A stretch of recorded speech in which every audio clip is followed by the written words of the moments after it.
Well, moving now to our top debate tonight, the UPA's war within and what the implications are of that. Already DMK allies already said that they've been vindicated by this letter which has come out through an RTI against Mr. P. Chidambaram. They're saying that this is exactly what Mr. Raja and Kanimoyi are in jail for, and the BJP has asked for Mr. Chidambaram to resign. Well, joining me tonight is Abhishek Singhvi, Congress spokesperson. Also joining me, Prakash Javadekar, BJP spokesperson, and Khushbu of the DMK. Mr. Singhvi, the whole opposition is now united in saying one thing: the government is at war with itself. We've seen the Prime Minister and the Finance Minister speak to Mr. Chidambaram today. Why was that needed? Why is the damage control needed if, as you've maintained, Mr. Chidambaram has done nothing wrong, there's nothing for the UPA or the government to feel guilty about?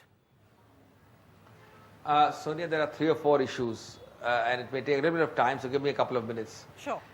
First and foremost, I think it's very important to raise a very strong objection on this issue that you have somebody like Dr. Swamy arguing day in and day out, yesterday and today, before the Apex Court, no less than the Apex Court, that on this letter itself, on these facts itself, and on a whole host of other letters, you, the Supreme Court, please direct CBI to investigate Chidambaram. The Supreme Court has passed no order, and we are for 48 hours now all over the place discussing the same thing. So aren't we all here passing premature judgments on the very same thing on the basis of piecemeal evidence which the Supreme Court has not yet thought itself competent enough to pass? And next week, what happens, Sonia, if the Supreme Court says no, we are not passing that order? Though actually, Mr. Singh, let's be a little sober and patient. Number 2, yes. And I'm not talking of sub judice rule. Yes. I'm not being technical. I'm saying I can't go as a litigant or the counsel into court, argue it, not get an order, and go out and tom it as gospel truth. Though, of course, Mr. Singhvi. Secondly, yes. No, I just wanted to interrupt on one point. You make the point that the Supreme Court has not made any comments on this. It hasn't been admitted yet in the case. But let's look at the politics of it, because that's really what the focus of discussion is. Let's look at the politics. On the rift, I was coming to the rift part. Yes. I agree with you entirely, Sonia, that there are obviously out there a large number of people, especially the BJP and the opposition, who, having got a slap at the hustings recently in the Assembly and 2009 in the elections, want to create an atmosphere and an ambience of instability, uncertainty, drift. It certainly helps them to project that, and that's why this huge hullabaloo about a rift.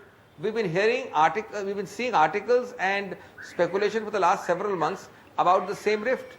Well, obviously the attempt is to create a climate of uncertainty where good governance suffers and where you get power not through the populace or popular support, but for collateral reasons. Right. That does not mean it's correct at all. No. We completely deny it.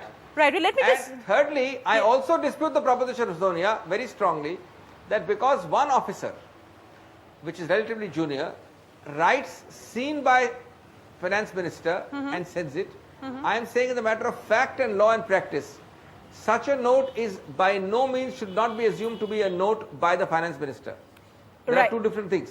Right. So yes, he may have seen it. What level of seeing it, we don't know. We have to wait for him to say whether he owns authorship in any manner of this note.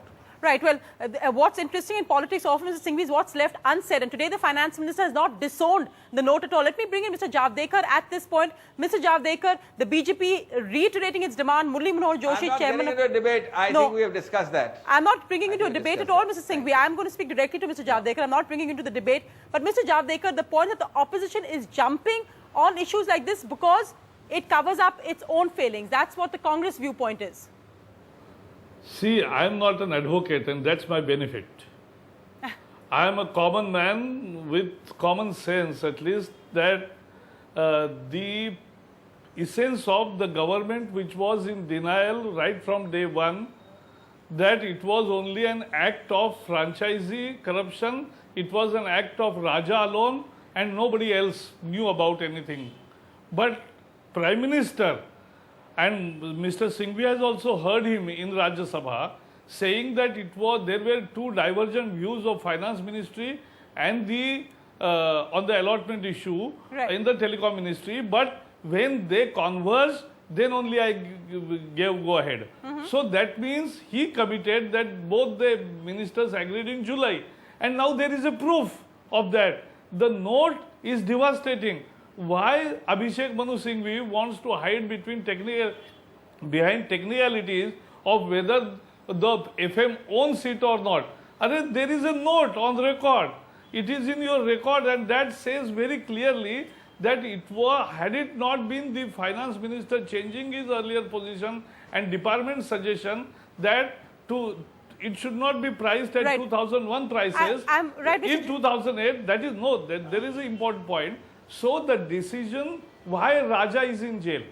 Raja is in jail because he underpriced the spectrum, and there is a no, but corruption. Mr. Javadekar, and that is what now he is equal party who Mr. Chidambaram.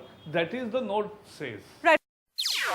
NDTV's cricket app, Android and iPhone, fastest scorecard, special analysis, and much more. Download free. ndtv.com/apps.